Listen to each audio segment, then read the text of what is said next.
What's up, YouTube? It's your boy, it's your homie, FuturisticMike. Welcome back to another review. Now, this is going to be a review on You.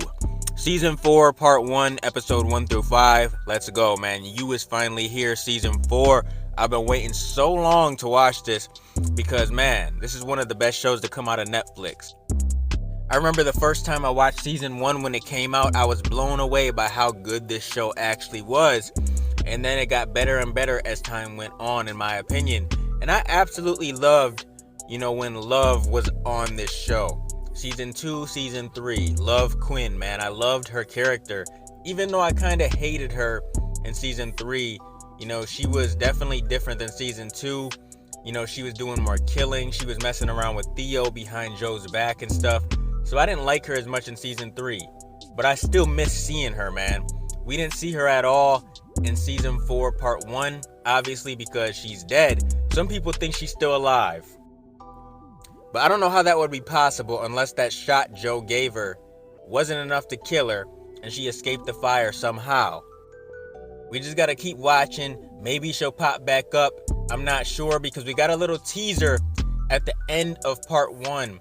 And for Part 2, it showed a little clip of Love, at the end of the teaser. So she might be showing up in the second half of Season 4. And if so, that's gonna be dope. But basically, Joe follows Marianne to Paris. He's trying to find her. He thinks she's the love of his life. You know how he gets, man. He's obsessed with whoever he has interest in at the time. We see some flashbacks throughout the episode and stuff because it shows how things went down with him and Marion. He finally spots her at some art show or whatever. She sees him and then she starts running. Joe runs after her and she's scared of him because of what Love told her about Joe. So she's like, "You're a murderer." And Joe said, "No, that's not who I am. I'll prove it to you." And he let her go. She switched up her appearance and everything. She has long hair now. She has braids, blonde hair. Way different than her short hair in Season 3. And Joe also has a different appearance, man. He has a beard. He looks completely different. But yeah, he let Marion go. And we never see her ever again in the next 4 episodes. And I was very disappointed about this because I loved Marion's character, man. In my opinion, she was a very good character. And the fact we didn't see her again in episode 2, 3, 4, and 5, it really upset me. I was thinking she was going to be a major part of this season, but I guess not. Unless she pops back up later on, I don't know. But Joe kind of has like a new fling, a new love interest or whatever named Kate. Basically, he ends up going to London because that's where Marion was at one point. He stays in London. Love's family is after Joe. They want this guy to kill Joe or whatever, and he's like, "Nah, I'm done with this type of work. I don't want to do this anymore." So he gave him a new identity and all kinds of stuff. The new person is Jonathan Moore. So he's supposed to start a new life as Jonathan Moore, and that's exactly what he does. Apparently Jonathan Moore has great credit and everything about him is good, so he can get any job. So he got a job as a professor. He's teaching all these students and stuff. And then we see he falls in with this crowd, this group of people, and it seems like, most of them are troublemakers. And there's this guy named Malcolm who lives across the street from him who's dating Kate. And Malcolm helps him home one night, when he's super drunk. When he wakes up the next day, Malcolm is dead on his table with a knife right in his chest. And Joe does not know how this happened at all. He's thinking back like, man, did I do this? And this is kind of the same situation in Season 2 when Joe didn't know if he killed Delilah or not.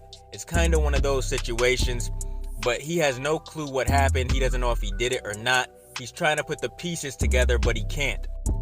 And then, he gets a text, somebody saying, "Hello, you." And it's somebody playing with them, playing games, saying, "I'm going to figure out who you are." They finally figure out who he is and say, "I know you're Joe Goldberg." They put a whole bunch of articles and stuff in his house, and it shows everything that he did in the past. And he becomes really worried and concerned with what to do next. And this person is just playing with them. And Joe decides to play along. He's forced to kill somebody, this guy named Vic, because, Vic follows him to Malcolm's grave or whatever where Kate is at. So Joe is forced to kill this guy Vic. And then he gets a text saying, "How did that feel?" And Joe plays along like, it was exhilarating. I loved it. He's saying all this so that the person that's messing with them will be like, do you want to meet? So at this point in the show, it seems like these two are gonna, eventually meet and end up working together.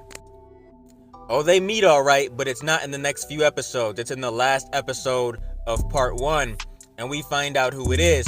But first, before all that, they end up all going to this big house for some gathering and stuff. They have this big dinner and stuff, and there's a whole bunch of drama. The guy Rold that's there, he does not like Joe at all.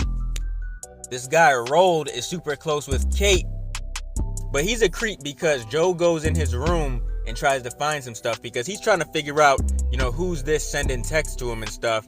And he ends up finding this camera with a whole bunch of crazy pictures of Kate, naked pictures, weird and obsessive pictures and stuff. So we find out this dude Rold is a psycho. Now while they're all at the party or whatever you want to call it, this girl Gemma ends up dead. And Joe walks in and Kate's just sitting there over the body with a knife. But Kate says that she didn't do it. So Joe is forced to help her move the body, get rid of the body. Obviously he knows what he's doing. When they're in the barn getting rid of the body or whatever, Joe ends up telling Kate more about himself, saying he has a past, saying he had a wife, all kinds of stuff. And that brings these two even closer together. Obviously, everybody there still thinks his name is Jonathan Moore, except for the psycho that's texting him. I'm just saying Joe because I'm used to him being Joe. So I'm just going to keep saying Joe. Rold ends up walking in the barn and sees Joe over the body. So Rold takes him in the house, puts a shotgun on him and stuff. And everybody's just looking like, look, I don't care if you do it or not. And Rold is just going off, questioning him, saying all kinds of things. He's saying he's the killer and stuff. And Kate is nowhere to be found as of this moment. So Rold chases Joe outside. He gave him a head start. Joe's running in the woods from Rold. He ends up catching up to him and stuff, but Joe knocks him out, knocks him down. Kate wants to go out there after Joe because she's not happy with the fact that they all just let Rold go out there to kill Joe. And then somebody knocks Joe out. Next thing you know, you see Joe and Rold down in some dungeon. They're all chained up and stuff. And you end up finding out that the psycho, the killer, is this guy Riz, or Riz, however you say his name. The guy that's running for mayor. I'm like, damn, I didn't really expect him. Basically, he wants Joe to kill Rold any way that he wants to. And he wants to frame Rold for all the murders that took place. Joe isn't trying to do it. And when Riz is out of the room, he tries to break free. Riz comes back down. And he's not happy with Joe trying to break free and not do what he said. So he sets the place on fire. They're about to burn up. Joe finally gets free. And he actually breaks Rold free. I'm surprised because Rold was such a dick to him. And then Kate finds them and helps them up, through the door above the top. And we see Kate come to Joe's door at the end of the episode. And she wants to go down the street, have a drink, buy him a pint or whatever, get to know him some more. And he's like, no, I can't do that. I have a past and you don't want to get to know the real me. When he closes the door, we hear Joe talking and he's saying, I can't get close to you. I'm already in a relationship with you. And he's talking about Riz, the mayor. He's trying to stop him. We see on the TV that Riz is talking. He's giving his speech or whatever, and he says that he's going to be running for the mayor of London. And Joe is just sitting there watching the TV saying, I'm going to be taking you down. And that's how it ends. So in the second half, I imagine Joe is just going to be working very hard to take this dude Riz down. This season is a lot different than previous seasons, man. It doesn't focus too much on Joe and a love interest. It focuses more on him and a killer. They kind of went to like Dexter vibes in my opinion. Joe's not a psycho who's killing all the time like Dexter. He doesn't nearly do as much killing as Dexter. But it's just giving me those Dexter vibes, the way we hear him narrating and stuff, the stuff he says. It's the kind of stuff Dexter would say, back in the day on that show. So what's going to happen next with Joe and Kate? Will they get together? What's going to happen with Joe and Riz? Will he take him down? Will Joe end up getting seriously hurt in this season? I don't know if it's going to be the last season or if there's going to be more. Will Joe die by the end of the season? How is this all going to play out? I'm so interested to see how this is going to play out. I can't wait. I hope we get an appearance from Love. That's going to be dope if we get an appearance from her. I hope Marion comes back somehow. I hope she comes back and like saves Joe or something. That would be dope. But let me know what you guys thought of season 4, part 1, episode 1 through 5. Let me know all your thoughts. What are your theories, thoughts, predictions, and everything else for season 4, part 2?